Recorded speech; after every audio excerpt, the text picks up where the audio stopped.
एकादशी महात्म। चैत्र मास के शुक्ल पक्ष की एकादशी। धर्मराज युधिष्ठिर बोले कि हे भगवान श्री कृष्ण, आपको कोटि कोटि बार प्रणाम है। मैं आपसे प्रार्थना करता हूँ कि आप कृपा कर चैत्र मास के शुक्ल पक्ष की एकादशी का वर्णन कीजिए।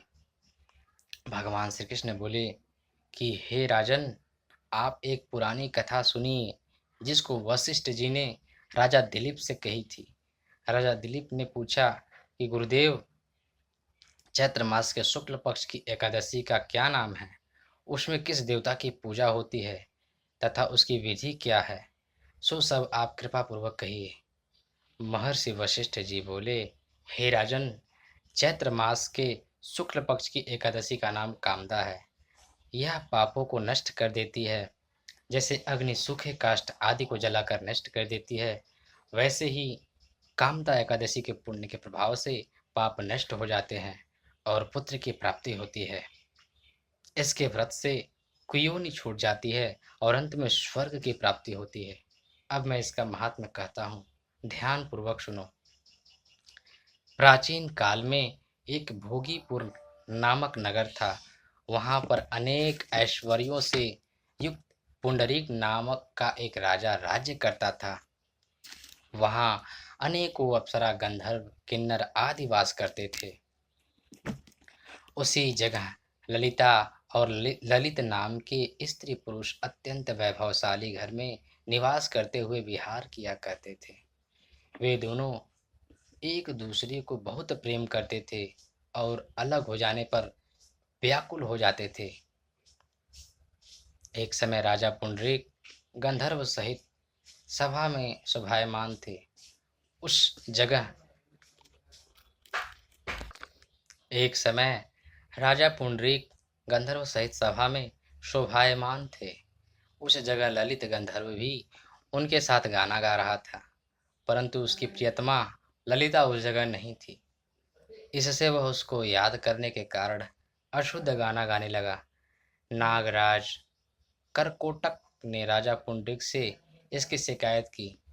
इस पर राजा पुंडरीक ने शाप दे दिया कि अरे दुष्ट, तू मेरे सामने गाता हुआ भी अपनी स्त्री का स्मरण कर रहा है। इससे तू कच्चे मांस और मनुष्य को खाने वाला राक्षस होगा। तू महापापी है। अपने कर्म का अब तू फल भोग। राजा पुंडरीक के शाप से वह ललित गंधर्व उसी समय एक विकराल राक्षस हो गया। उसका मुख भयानक हो गया।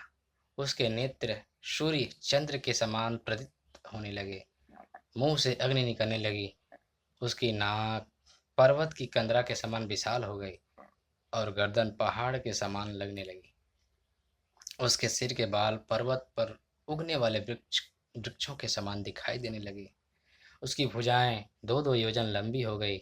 इस तरह उसका 8 योजन शरीर हो गया। राक्षस हो जाने पर उसको महान दुख मिलने लगा और अपने कर्म का फल भोगने लगा। जब ललिता को अपने प्रियतम ललित का ऐसा हाल मालूम हुआ तो वह बहुत दुखी हुई। वह सदैव अपने पति के उद्धार के लिए विचारने लगी कि मैं कहाँ जाऊं और क्या करूं। वह राक्षस घोर वनों में रहने लगा और अनेक प्रकार के पाप करने लगा। उसकी स्त्री ललिता भी उसके पीछे पीछे जाती और वह विलाप करती रहती। एक दिन वह अपने पति के पीछे घूमते घूमते विंध्याचल पर्वत चली गई। उसने उस जगह श्रृंगी ऋषि का आश्रम देखा।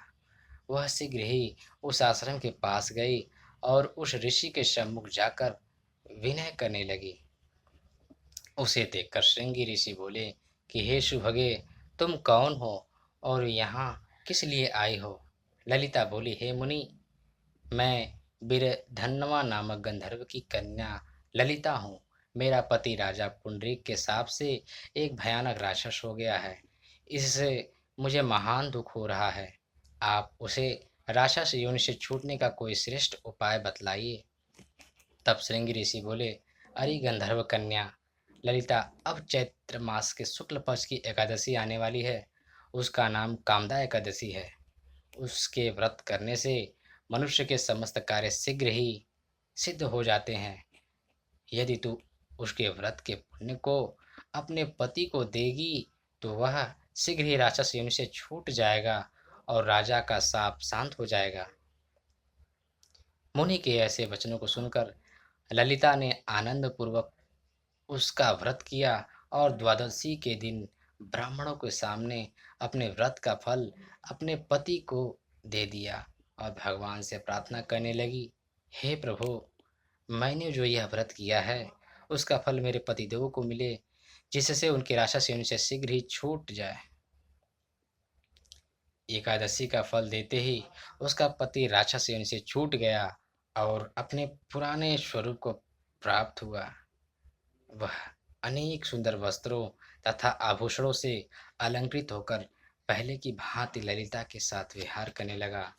कामदा एकादशी के प्रभाव से वह पहले की भांति अब अधिक सुंदर हो गए और पुष्पक विमान पर बैठकर स्वर्गलोक को चले गए।